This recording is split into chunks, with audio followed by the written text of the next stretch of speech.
Hello दोस्तों, आपका इस्तकबाल है आपके अपने YouTube channel one step for goal पे। दोस्तों, आज हम जो पेपर सॉल्व कर रहे हैं वो जो पेपर है वो प्राइमरी का पेपर है। फर्स्ट पेपर है, इसको हम देखेंगे। और फर्स्ट लैंग्वेज है, इसको हम देखेंगे।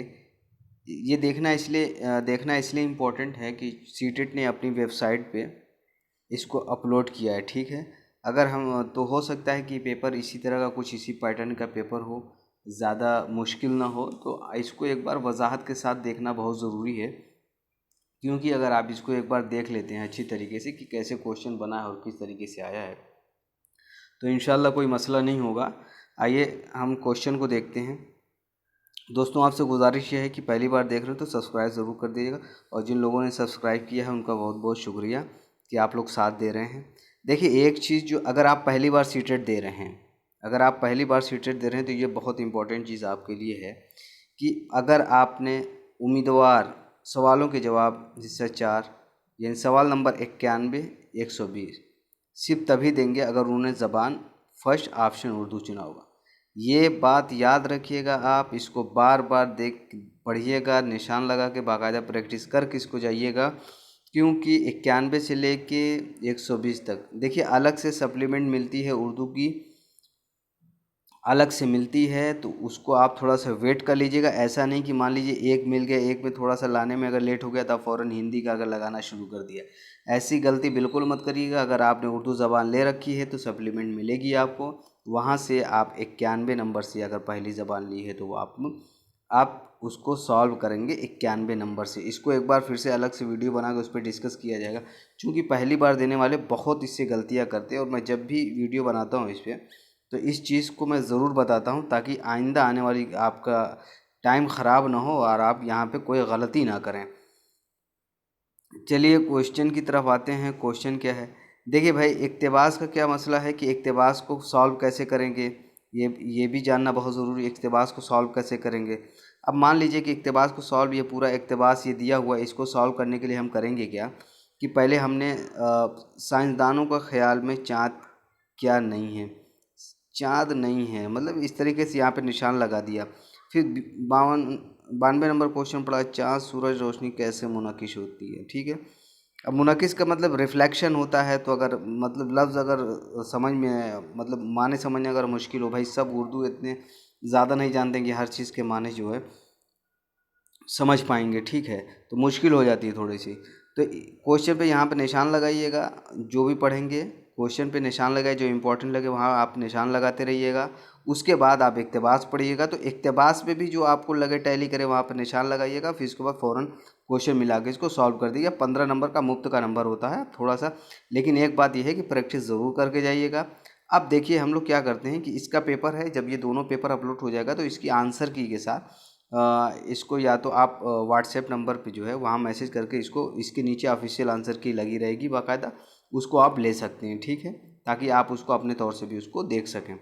ठीक है, इक्तबास, ये पूरा इक्तबास है, इसको आप देखिए, ये पूरा है। इसको रोक रोक के जो है आप इसको पढ़ लीजिए। पढ़ने के बाद क्या करिए, इसको, हाँ, इसको पढ़ लीजिए। इसके बाद ये सवाल है, साइंसदानों का ख्याल में चाँद क्या नहीं है, और 92 नंबर क्वेश्चन है कि चाँद सूरज रोशनी कैसे मुनकिस करता है। ठीक है, 93 नंबर क्वेश्चन, चाँद ज़मीन के गिर्द किस मदार में घूमता है। ये इस तरीके से आप क्या करेंगे, चाँद का हमें कौन सा हिस्सा नज़र आता है, 94 नंबर क्वेश्चन। और 95 नंबर क्वेश्चन है क्या है भाई, खला से मुराद कौन सी जगह है। 96 नंबर क्वेश्चन क्या है, चाँद से लाई गई मिट्टी और पत्थरों से क्या पता चला है। तस्वीर की जमा क्या होती है, तस्वीर की जमा क्या होती है, तो तस्वीर होती है। लेकिन एक बात याद रखिएगा, ये तस्वीर वाहिद जमा माना जो है वो NCERT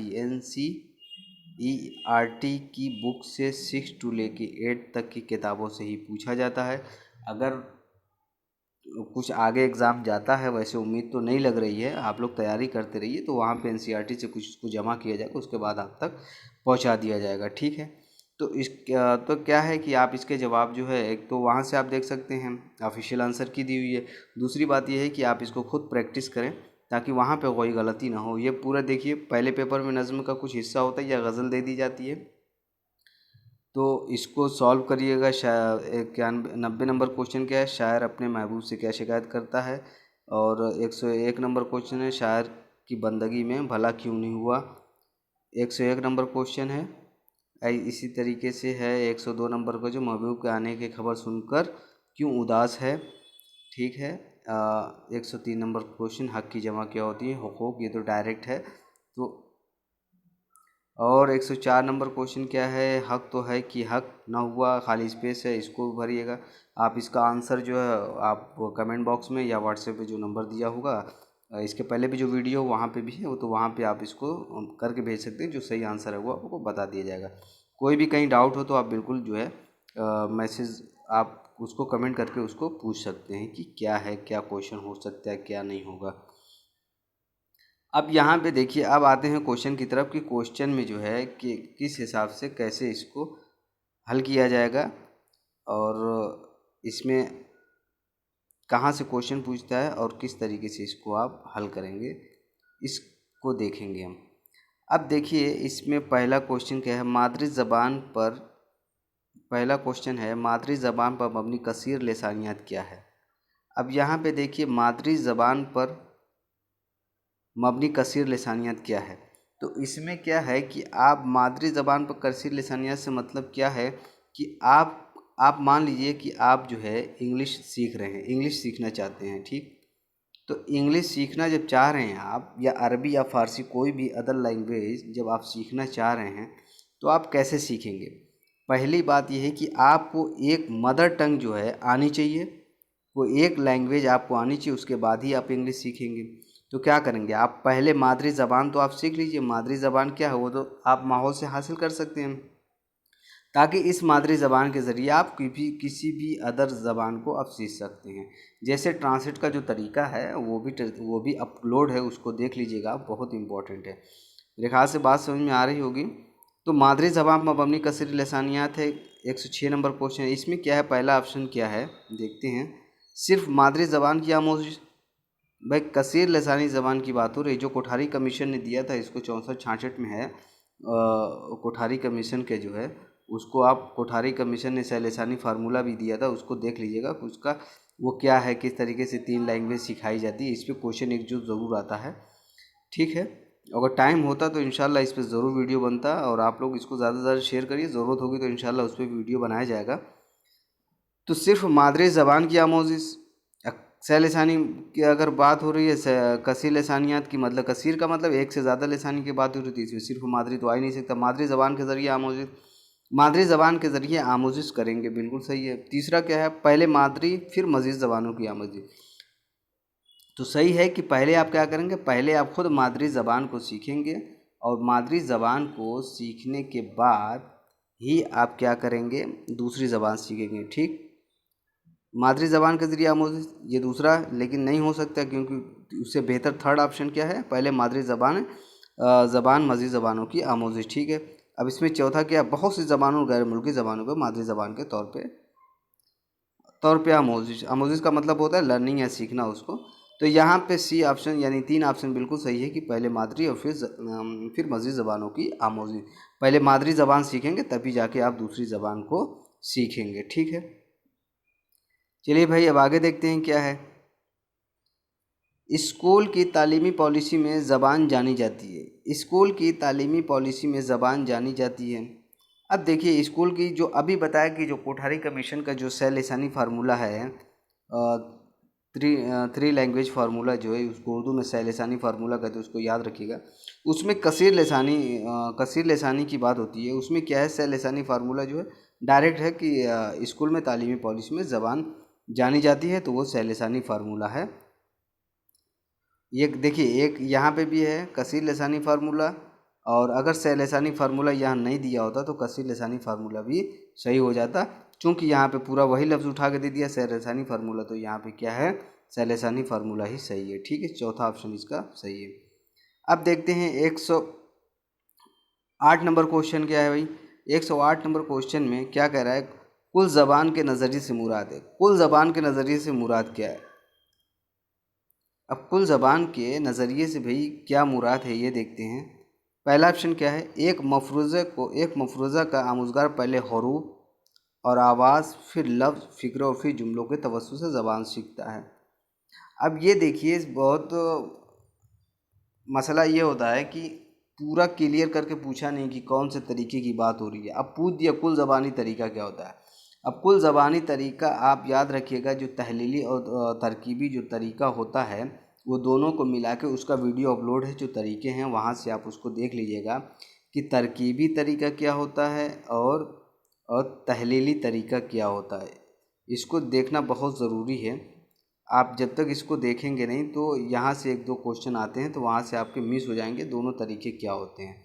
ठीक है, अब यहाँ पे एक देखिएगा कि पहला कि आमुज़गार, एक मफरूज़ा के आमुज़गार पहले हरूफ, आवाज़, फिर लफ्ज़, फ़िक्र और जुमलों के तवस्सुत से ज़बान सीखता है।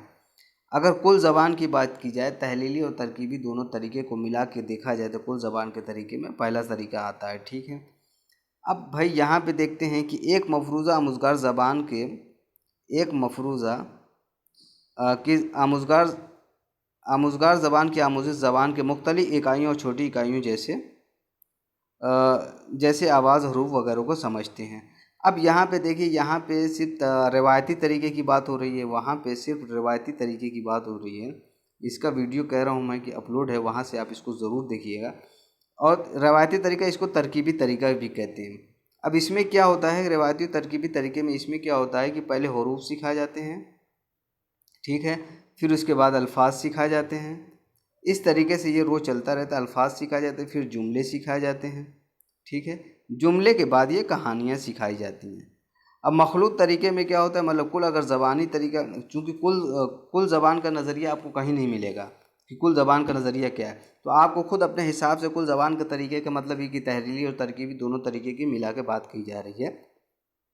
तो यहाँ पे एक तो बी ऑप्शन उस हिसाब से नहीं हुआ। सी, एक मफरूज़ा ज़बान की आमोज़ी से सबसे पहले छोटी इकाई और हर्फ ताजी को शुरू किया जाए, ये भी नहीं है। इसका भी ये भी एक अलग तरीका है। एक मफरूज़े की तमाम ज़बानें एक ही तरीके, एक तरीके से भाई कोई ज़बान नहीं सिखाई जाती, हर ज़बान सिखाने का अलग। भाई हम ही यहाँ पे मेथड, अलग अलग मेथड से क्वेश्चन को सॉल्व करें तो यहीं से इस बात को क्लियर कर सकते, ये नहीं होता एक तरीका कोई ज़बान सिखाने का नहीं होता है।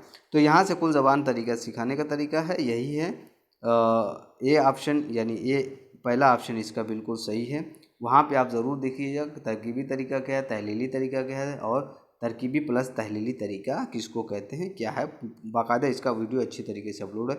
और कोई भी दिक्कत आएगा तो आप कमेंट ज़रूर करिए। ठीक है, 108 नंबर क्वेश्चन है भाई। 109 नंबर क्वेश्चन है कि ज़बान की तदरीस का कौन सा रवैया याद करने को ज़बान की आमूज़ का एक अहम उन्सर तस्लीम किया जाता है। उन्सर का मतलब क्या है, फैक्टर की बात हो रही है कि कौन सा फैक्टर जो है सही माना जा रहा है। अब यहाँ पे देखिए, एक तो यहाँ पे ये दिया हुआ है कि पहला ऑप्शन क्या है, इसमें साख्तियाती तरीका है। ठीक है, पहला ऑप्शन क्या इसमें दिया है, साख्तियाती तरीका, जिसको आप कहते हैं स्ट्रक्चरल बिहेवियर कहते हैं। अगर इसको इंग्लिश में कहें तो स्ट्रक्चर बिहेवियर कहते हैं कि उसकी बनावट क्या है, साख्तियात है, स्ट्रक्चर उसका क्या है। ठीक है, बी ऑप्शन क्या है इसका, कवायद के अज्जा के तर्जुमे का रवैया। अब यहाँ पे कवायद के अज्जा के तर्जुमे का रवैया, यहाँ पे अगर याद करने की जहाँ तक बात आती है, अगर अंडरस्टैंडिंग की बात आती तो यहाँ पे ये किया जाता कि ये इक़्तिबास दिया जा रहा है, यहाँ से वो कुछ सवाल पूछ रहे हैं, तो ये सारी चीज़ें अंडरस्टैंडिंग की होती है। जैसे मान लीजिए क्लोज टेस्ट है, क्लोज टेस्ट होता है, ये भी इसी पेपर में शायद आएगा आगे। क्लोज टेस्ट जो होता है वो भी अंडरस्टैंडिंग लेवल का होता है कि बच्चे किस तरीके से उसको समझ के उसको नज़दीक के अल्फाज को, उसको खाली जगहों को वो भरते हैं, उसको जो हर्फ उसको हटा दिया जाता है तो उसको। तो यहाँ पे पहले क्या साख्तियाती तरीका, स्ट्रक्चरल अप्रोच, तो वो तो दूसरी चीज़ है कि उसको एक स्ट्रक्चर में करना या एक तरकीब में करना। और दूसरा क्या है, कवायद के अज्जा के तर्जुमे का रवैया। अब यहाँ पे याद करने की अगर बात करते हैं हम, तो कवायद में कुछ चीज़ें होती हैं जो बगैर याद किए हुए नहीं हो सकती। ठीक है, आप उसको जहन नशीन नहीं कर सकते। दूसरा अगर तरसीली रवैया का मतलब कि जो हम डिलीवरी मेथड है, जो हम ज़बान जो पढ़ाते हैं वो है कुल जिस्मानी रद्द अमल कि कुल जिस्मानी रद्द अमल का मतलब ये है कि अगर ज़बान की बात करें तो यहाँ पे बॉडी लैंग्वेज की किस तरीके से आप उसको आप जवाब देते हैं या रद्द अमल करते हैं। तो यहाँ पे अगर सीटेट ने भी इसको माना ही है कि 2 ऑप्शन इसका बिल्कुल सही है, कवात के अज्जा के तर्जुमे का रवैया। इस बार पेपर को एक बार नहीं कई बार आप जो है इसको सॉल्व करिएगा, और पेपर जो वहाँ पे सीटेट की वेबसाइट पे अपलोड है, वहाँ से आप डाउनलोड कर सकते हैं, आंसर की भी है। तो यहाँ पे बस थोड़ा सा ये है कि वजाहत के साथ, हालांकि ऐसा नहीं है, आप भी इसको अपने से भी खुद से पढ़ सकते हैं, लेकिन जब क्या है कि कोई चीज़ डिस्कस होती है तो आपके जहन में जो बैक वक्त कोई चीज़ नहीं होती है तो वो आपके जहन में आ सकती है। अब भाई देखते हैं 110 नंबर क्वेश्चन क्या है। काव्य ज़बान के उस्ताद है, काव्य ज़बान के उस्ताद है, कोई टीचर है, वो आमोज़गार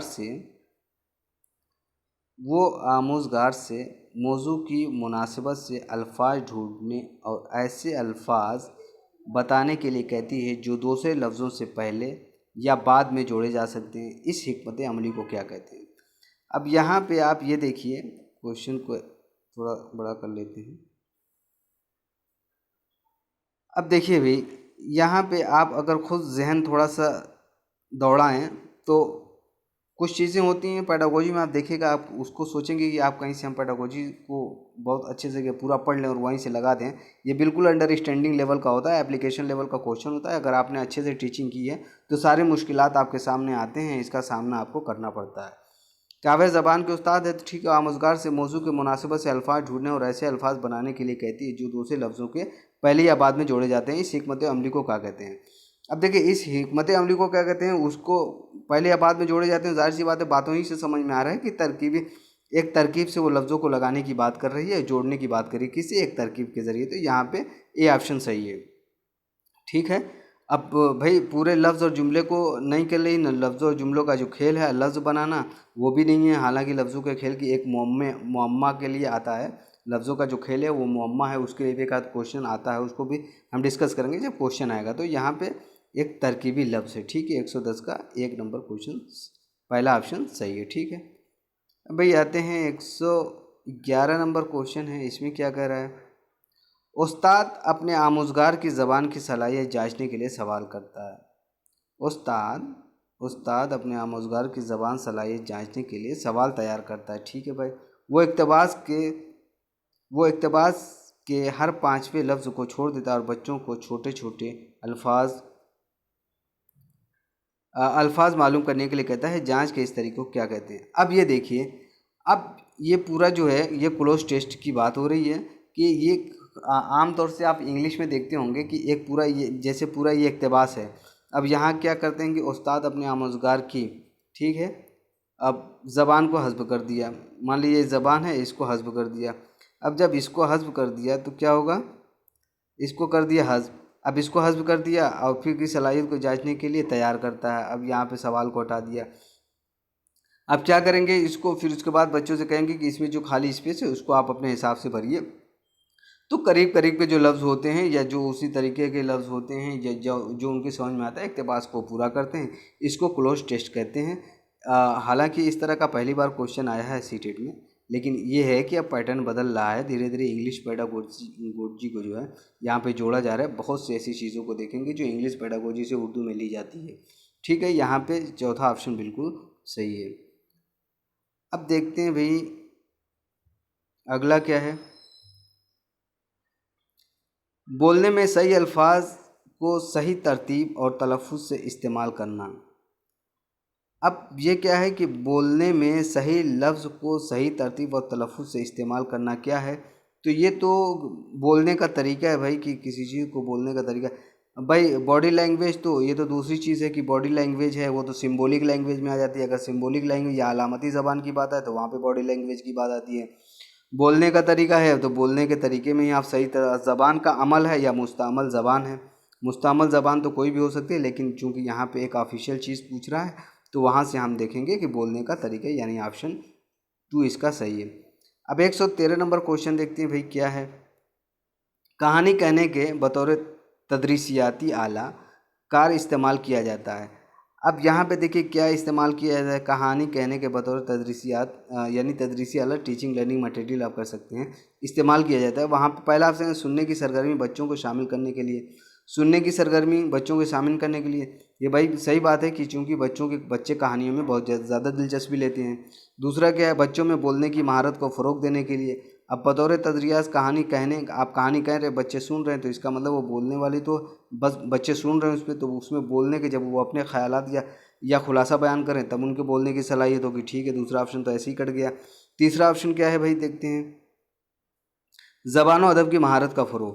अब जब आप स्टोरी टेलिंग मेथड आप पढ़ते हैं तो वहाँ पे कोई देखिए, हर क्वेश्चन जो है मेरिट और डीमेरिट से आते हैं क्वेश्चन। जब ज़्यादातर आप क्वेश्चन देखिएगा मेरिट और डीमेरिट से क्वेश्चन आते हैं, उसकी खामियाँ। और अब यहाँ से जब अब उसकी स्टोरी टेलिंग मेथड की जब खूबियाँ आप उसको एक डीएलएड या बीटीसी में पढ़े होंगे, ज़बान व अदब की महारत के लिए, बच्चों के गौर व फिक्र की सलाहियत बढ़ाने के लिए, ज़ख़ीरे अल्फाज बढ़ाने के लिए, ये सब सारी चीज़ें उसकी मेरिट्स होती हैं। तो यहाँ पे इसका थर्ड ऑप्शन जो है उस हिसाब से ज़बान व अदब की महारत को फ़रोग़ देने के लिए। ठीक है, अब भाई चौथा ऑप्शन देखते हैं क्या है, क्लासरूम में नज़्म व ज़ब्त रखने के लिए। नज़्म व ज़ब्त की इस तरह की कोई सख्ती की कोई बात नहीं है, तो यहाँ पे आपका थर्ड ऑप्शन बिल्कुल सही है, ज़बान व अदब की महारत को फ़रोग़ देने के लिए।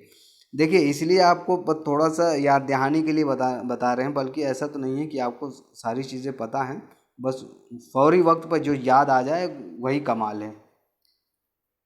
अब सियाक में कवायद से मुराद है, ये देखिए, अब ये आपको कहीं नहीं मिलेगा। सियाक में कवायद से मुराद क्या है, ये क्वेश्चन कहाँ से दिया गया, एनसीईआरटी से क्वेश्चन दिया गया है। एनसीईआरटी क्वेश्चन, पूरी एनसीईआरटी किताब से क्वेश्चन उठा के दे दिए है। देखिए अब कैसे दिए है भाई, मश्क व अमल से कवायद की आमोज़ी होती है। मश्क व अमल से कवायद की आमोज़ी होती है, बिल्कुल इसके ज़रिए से भी होती है। मश्क और अमल के ज़रिए मश्क व अमल से कवायद की आमोज़ी होती है, बिल्कुल इसके ज़रिए भी होती है। लेकिन पहले कवायद के उसूल फिर उनके अमल की आमोज़ सियाक में देखें और पढ़े जाने वाले फितरी ज़बान को मिसाल से आमोज़ करें। ठीक है भाई, दूसरा क्या है, पहला मिल गया। दूसरा ऑप्शन देखते हैं, पहले कवायद के उसूल फिर उनके अमल की आमोज़िश। दूसरा ऑप्शन क्या है, पहले कवायद के उसूल फिर उनके अमल की आमोज़िश। यानी यहाँ पे भी कवायद सिर्फ सिखाने की बात हो रही है, हालांकि पेपर आप प्राइमरी का सॉल्व कर रहे हैं, उसी हिसाब से देखिएगा आप। अब देखिए थर्ड ऑप्शन क्या है, सब सियाक में देखें और पढ़े जाने वाले फितरी ज़बान की मिसालों से आमोज़िश। अब ये देखिए थर्ड ऑप्शन, एनसीईआरटी की किताब 6 to लेकर 8 तक की आप किताब देखेंगे तो मैंने कई बार कहा है कि ग्रामर की कवायद की कोई किताब नहीं है। ठीक है, क्यों नहीं है, आप देखेंगे कि वहाँ पे एक इक्तबास है, ये पूरा इक्तबास है, इसको पढ़ा दिया। अब उसको पढ़ाने के बाद वहीं से इसमें निकाल लिया, वहीं से फेल निकाल लिया। अब इसका मतलब वहाँ से फेल निकाल लिया तो सियाक में देखे और पढ़े जाने वाले फितरी ज़बान की मिसालों से आमोज़िश। ठीक है, फितरी ज़बानों के मिसालों से आमोज़िश, ये बिल्कुल इसी तरीके से ये क्वेश्चन ये सॉल्व होता है। ठीक है, अब यहाँ पे फोर्थ ऑप्शन भी देख लेते हैं, ऐसी साख्तियाती अंदाज में ज़बान की आमोज़ जिसमें आमोज़गार सी सतह का लिहाज की तरक्की किया जाए। लेकिन ये भी होता है कि उसके ज़बान के, लेकिन अगर एनसीईआरटी पैटर्न पे अगर आप देखें तो थर्ड ऑप्शन इसका बिल्कुल सही है, ज़बान देखे और पढ़े जाने से फितरी ज़बान के मिसालों की आमोज़ी यहाँ पे बिल्कुल सही है। ठीक है, अब आइए आगे देखते हैं भाई क्या है 115 नंबर क्वेश्चन। अब 115 नंबर क्वेश्चन में है, दर्ज झैल में कौन सा तरीका, दर्ज झैल में कौन मुताले की महारत नहीं है। अब देखिए यहाँ पे आप मुताले की महारत नहीं है लेक्चर के। अब देखिए पहला ऑप्शन क्या है, लेक्चर के दौरान जब आप नोट बनाते हैं तो वो भी एक महारत है भाई, मुताले की आप पढ़ रहे हैं, पढ़ने के दौरान नोट बनाना, पढ़ने के दौरान भी आप नोट्स बनाते हैं। ठीक है, तहकीक का खाका तैयार करना, तब भी आप एक नोट्स के ज़रिए से आप उसको करते हैं। किसी प्रोग्राम का एजेंडा करना, मान लीजिए आप स्कूल में हैं, फेयरवेल पार्टी या कोई गेट टुगेदर आप कर रहे हैं, तो उसमें कोई मुताला थोड़ी करेंगे भाई, क्या करेंगे आप दोस्तों को बुलाएंगे, हाँ भाई क्या करना है क्या नहीं करना है, एक एजेंडा बना रहे हैं, तो उसको क्या है वो मुताले की किस्मों में वो नहीं आता है कि आप वो मुताले की किस्मों में नहीं है किसी प्रोग्राम का एजेंडा लिखना। तो इस तरह के जहन क्वेश्चन को आप जहन में रखिएगा, इस तरह के क्वेश्चन आ जाते हैं, ये सब अमली ज़िंदगी से ही आप सॉल्व कर सकते हैं उसको। ठीक है, 116 नंबर क्वेश्चन क्या है भाई, दरसी किताबों के मुसन्निफीन हमेशा नस्र इक़्तिबास नज़्म बयाना वो असली तहरीरों को अपनी किताबों में क्यों शामिल करते हैं। अब यहाँ पे इस तरह का क्वेश्चन बहुत आपको देखने के मिल जाएगा कि आप जो है दरसी किताबों में जो मुसन्निफ़ीन होते हैं, जो अलग अलग अफ़साने वगैरह होते हैं, उनको शामिल करने से क्या होता है, तो वहाँ या गज़ल है, नज़्म है, ये सब शामिल करने से ये होता है कि एक तो जो है कि वो एकदम फितरी लैंग्वेज होती है, फिर जो फितरी ज़बान जो होती है एकदम वही होती है, उसमें कहीं से ये नहीं कि सुना हुआ है, कहीं से किसी ने कोई जिस ज़बान में उसने शायरी की या जिस ज़बान में अफसाने लिखे, जिस ज़बान में उसने कहानी लिखी उसी ज़बान को लिख दिया। उससे क्या है, फितरी ज़बान से उसके बच्चों को साबका पड़ता है उससे। अब यहाँ पे ऑप्शन देखते हैं, इस तरह के क्वेश्चन याद रखिए, जहन में रखिएगा, इस तरह के क्वेश्चन ज़रूर आते हैं। वो मुस्तनद और फितरी ज़बान में होती है, ठीक है, वो मुस्तनद और फितरी ज़बान में होती है, ठीक। दूसरा ऑप्शन क्या है, दरसी किताबों के मुसन्निफ़ीन उन्हें पसंद करते हैं। भाई दरसी किताब के मुसन्निफ़ीन को पसंद करने से कोई मसला नहीं है, हम बच्चों के लिए पढ़ा रहे हैं, मतलब आप जानते ही हैं कि टीचिंग क्या है, स्टूडेंट सेंटर है, लर्नर सेंटर जिसको कहा जाता है, यानी तलबा मरकूज़ है, ठीक। थर्ड क्या है, वो मश्क तैयार करने में माउन होती है। वो भाई मश्क तैयार करने में माउन होती है। अब उनके ज़बान का मेन मकसद ही है कि इंसान को अच्छे से बोलना सिखाना, लिखना पढ़ना, जो बुनियादी 4 महारतें हैं वो सब सिखाना है, ठीक है। चौथा क्या है, वो मुताले के लिए मौजू होती हैं, मुताले के लिए मौजू होती हैं। लेकिन इस यहाँ पे अगर देखिए सबसे बेस्ट जो ऑप्शन है वो मुसन्नद और फिज़ी ज़बान में होती है। इस बात को याद रखिएगा, इस तरह के क्वेश्चन ज़रूर आपको देखने के मिलेंगे, बस थोड़ा सा पैटर्न बदला रहेगा, लेकिन क्वेश्चन इसी के इर्द गिर्द और आसपास का रहेगा, ठीक। 117 नंबर क्वेश्चन क्या है भाई, हाँ ये देखिए काफ़ी इंपॉर्टेंट क्वेश्चन है। दरअसल झैल में काम को क्या कहते हैं, झैल में काम को क्या कहते हैं। यहाँ पे देखिए, उस्ताद अपनी रफ्तार से मतन पढ़कर सुनाता है, मतलब अपनी रफ्तार से मतन पढ़कर सुनाता है, और आमुज़गार ग्रुप में जल्दी जल्दी कुछ नुकात लिखते हैं और फिर बाद में मतन को दोबारा तश्कील करते हैं। तो अब ये क्या करते हैं, पहली बात तो ये है कि वो क्या करते हैं, कोई मतन पढ़ा रहा है, मान लीजिए कि हम कोई चीज़ आपको बता रहे हैं, आप जल्दी जल्दी उसको नोट कर रहे हैं, ठीक। अब यहाँ पे एक मिसाल ये देते हैं कि जो रिपोर्टिंग करते हैं, जो न्यूज़ वगैरह की रिपोर्टिंग करते हैं, वो जब कोई आदमी से मतलब कोई आदमी है उससे कोई सवाल करते हैं, तो आप देखते हैं कि एक थोड़ा सा कागज़ होता है, उस पर जल्दी जल्दी जल्दी जल्दी करके कुछ लिख दिया, ठीक है। अब ऐसा नहीं कि उसने कोई लिख दिया और उसके बाद जैसे वहाँ पे लिखा वैसे ही न्यूज़ बना दी। अब जाएगा उसको खूब अच्छी तरीके से, उसको अच्छे तरीके से हर चीज़ उसको देखेगा, ज़बान सही होनी चाहिए, और क्या बताया उसको हम बहुत अच्छी तरीके से, ताकि लोग पढ़ने में दिलचस्पी लगेंगे, उस तरीके से उसको अच्छी तरीके से करके उसको फिर न्यूज़ बनाएंगे वो। पहली बात तो ये इमला है कि उसने कर दिया, ठीक है। अब क्या है, दूसरा क्या है भाई, यहाँ पे कवायद का इमला है, जो लिखा है उसमें क्या गलती हुई है। पहले तो इमला कर दिया, और अब नोट की बात हो रही है, मतलब एक आदमी अगर कुछ बयान दे रहा है तो कई रिपोर्टर होते हैं तो बाहमी इमला लिखते हैं। दोबारा लिखने का अमल, सिर्फ दोबारा लिखने का अमल का मतलब आप समझ लीजिए कि वही चीज़ को दोबारा लिख रहा है। अब यहाँ पे आप देख सकते हैं जो स्ट्रक्चर होता है, हालांकि इसको ज़रा सा अगर वाज़ेह क्वेश्चन को दिया जाए तो स्ट्रक्चर फॉर्म में उसको लिखना होता है उसको। तो यहाँ पे क्या है, कवायद का इमला है कि अब जाके वो नहवी तरीके से उसको देखेगा, कवायद के तरीके से जुमले की साख देखेगा कि हाँ उसको सही तरीके से लिखा है कि नहीं। मेरे ख्याल से बात समझ में आ रही होगी। कोई भी अगर दिक्कत आए तो आप कमेंट ज़रूर करिएगा, तो इंशाल्लाह जो है उसको फिर देखा जाएगा। अब यहाँ पे 118 नंबर क्वेश्चन देखते हैं। भाई पहली बार देख रहे हैं, अगर आपको लगे कि ठीक ठाक है तो सब्सक्राइब करिएगा और कमेंट ज़रूर करिएगा, लाइक भी कर दीजिएगा आप, ठीक है। पहली ज़बान को फ़रोग़ देने से उमूमन क्या मुराद है। देखिए पहली ज़बान के फ़रोग़ देने से उमूमन क्या मुराद है, आप ये बात याद रखिए कि पहली ज़बान जो मादरी ज़बान होती है वो इंसान अपने आप ही सीख लेता है। क्या होता है, वो अपने आप सीख लेता है।